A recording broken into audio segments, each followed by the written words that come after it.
여러분 안녕하십니까? 이진권TV입니다. 시사논평 이심전심 오늘 이야기 시작하겠습니다. 청와대가요 민정비서관실 특감반 문제를 자체 조사하고 있답니다. 자체 조사를 하면 했지 국민들은 그걸 밝힌 이유가 뭡니까? 이 문제에 대해서 청와대가 자체 조사를 하고 있으니까 그 결과 발표를 기다려라 그런 이야기입니까? 그런데요 이 의혹은요 청와대가 그 중심에 있는 그런 의혹입니다. 그리고 이른바 백원우 특감반에서 근무했던 검찰 수사관이 이제 검찰에서 이 참고인 조사를 받기로 하고 바로 그날 몇 시간 전에 숨진 채 발견됐다는 것 아닙니까? 이 심각한 사태에 대해서 청와대는 우리가 조사해서 발표하겠다. 천하태평입니까? 아니면 안하무인입니까? 백원우 민정비서관실에서 운영했던 그 특감반, 그러니까 별동대라고 하네요. 여하튼 거기서 근무하던 분이 이제 갑자기 그 수사관이 이제 숨진 사건인데 이것과 관련해서 청와대 측은 밖에서 제기되는 여러 가지 의혹이나 의문에 대해서 무조건 부인하는 걸로 일관하자 이렇게 방침을 정한 것 같습니다. 예. 고민정 청와대 대변인이요 2일 오전 브리핑에서 뭐라고 했냐면 민정비서관실 업무와 관련된 과도한 오해와 억측이 고인에 대한 심리적 압박으로 이어진 게 아닌지 숙고하고 있다 이렇게 말했습니다. 황당하지 않습니까? 민정비서관실 업무와 관련해서 과도한 오해와 억측 그런 게 있었다고 합시다 그러면. 근데 왜 하필이면 그 수사관이 거기에 대해서 책임을 느껴야 됩니까? 민정비서관실에 대한 건데요. 그중에 한 사람이었을 뿐이거든요. 그리고 그런 만약에 압박감을 느껴야 했다면 그건 백원우 당시 비서관의 몫이지 어떻게 그 밑에 있었던 수사관의 몫입니까? 그 수사관이 백원우 비서관으로부터 드러나면 안 될 정말 중요한 그런 무슨 비밀 업무를 부여받았다는 겁니까? 고민정 청와대 대변인의 말은 이런 겁니다. 그러니까 그 숨진 수사관 이분이 작년에 그 김기현 당시 울산시장이 이제 그 자유한국당 울산시장 후보로 확정된 그날 울산지방경찰청에서 시장실 그다음에 비서실을 압수수색하지 않았습니까? 그러니까 이것은 당시에는 이제 청와대 하명 수사였다 이렇게 주장이 나왔고 지금도 이제 그런 주장이 계속되고 그 의혹이 지금 오히려 더 부풀어 오르고 있는 시점입니다. 이런 상황인데 그 수사관은 그때 울산에 내려가서 그 수사 과정을 점검했다 이런 의혹이 제기되고 있지만 그거 절대 아니다. 이제 이걸 고 대변인이 말하고 있는 겁니다. 그래서 이제 그게 또 왜 그러냐? 왜 그러면 숨졌느냐?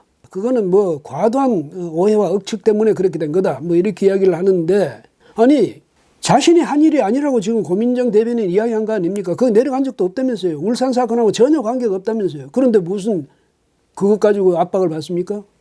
억측을 하든 무슨 오해를 하든 이분하고는 상관없는 것 아니겠습니까?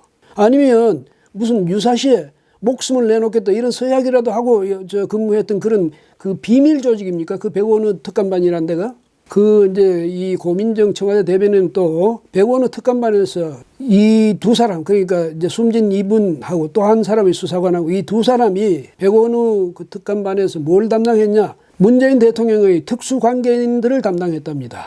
근데 이제 고 대변인 말로는 창성동 팀이라네요. 창성동 특감반. 예. 근데 여기서는 울산 사건 이런 거 전혀 관계가 없다 이렇게 이제 주장을 했는데 그러니까 특수관계인에 대한 것만 담당했다 이 말인데 하나 확인된 건 있어요. 그러니까 백원우 특감반이 이른바 창성동 특감반으로서 별동대로 활동했다. 이건 이제 고민정 대변인이 확인해 준 셈이죠.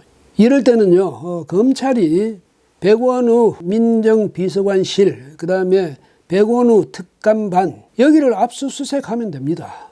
그래서 그걸 바탕으로 해서 진위를 가려내면 되는 거죠. 자체 조사한다고요? 자체 조사는 신빙성이 없습니다. 이 청와대도 스스로 결백하다고 주장하는 만큼 적극적으로 검찰 수사에 협조하면 되는 거죠.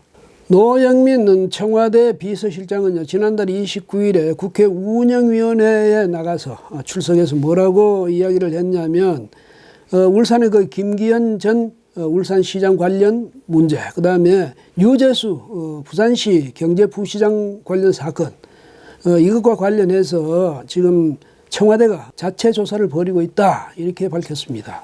그리고 이제 2일 날 청와대 핵심 관계자라는 사람이 여러 상황들을 들여다보고 있는데 어느 정도 정리가 되면 밝힐 수 있을 것이다 이렇게 밝혔습니다. 이미 뭐 자체 조사가 상당히 진전됐다 이 말이겠죠. 그런데 이렇게 말하는 뜻은 우리가 이게 다 알아서 하고 있다 이런 말인데요. 그 괜히 그 자체 조사한다고 해서 증거 뒤죽박죽 만들지 말고 검찰에 그대로 맡기는 게 옳습니다. 왜냐하면 자체 조사 누가 믿겠습니까? 자신들이 이 일을 자신들이 조사하겠다는데 그래서 내놓는 결과 국민들이 믿을 수 있겠습니까?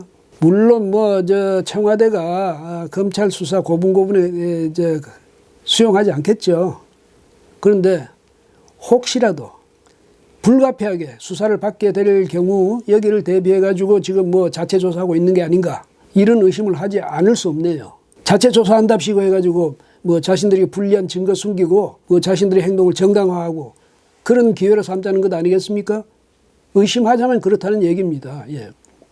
이 그 숨진 그 수사관하고 또 한 분하고 두 사람이서 이 특수관계인을 담당했다는데 대통령의 그렇다면 이제 청와대가 이렇게 말이죠. 우리가 자체 조사할 테니까 검찰 노타치 뭐 이런 식으로까지 나오는 이유는 혹시라도 말이죠.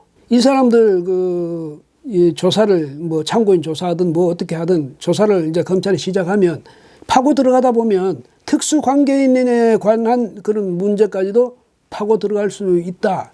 이런 생각 때문에 이 청와대가 더 이것을 뭐랄까 철통 방어를 하겠다. 그렇게 결심한 게 아닌가. 이런 생각도 안 드는 게 아닙니다. 예. 미리 방어막을 치자는 거죠. 그 자유한국당 나경원 원내대표 말로는 이제 그 숨진 그 수사관이 뭐라고 이제 이야기하냐면 그 청와대 민정수석 비서관실에서 자꾸 전화가 와서 정말 괴롭다 이런 심경을 자주 토로를 했답니다. 그리고 이제 한간에는 그 사람이 자살을 당한 거다 뭐 이런 말까지 나돌고 있다 이렇게 주장을 했거든요. 그럴 수도 있겠다 이런 생각이 여러분 들지 않습니까? 청와대가 뭐를 자꾸 방어하기 위해서 그러는지. 만약에 청와대 안에서요 대통령의 권력을 마치 자신의 것인 양 착각해가지고 권력 놀이를 즐긴 사람이 있다면 지금도 그러는 사람이 있다면 바로 그 사람 때문에 문재인 대통령이 불명예스럽게 임기를 마쳐야 되는 그런 상황이 올 수도 있습니다. 이 조직의 비밀은요 임기 말이 돼가면요 스스로 해제가 됩니다. 그리고 그 조직의 구성원들의 입은 임기 말이 되면 저절로 열리게 되죠. 그게 권력의 속성입니다. 특히 정치 권력은 더욱 그렇습니다. 문재인 대통령이 누구보다 이 말을 명심해야 되겠죠. 예, 오늘은 여기까지 하겠습니다. 고맙습니다.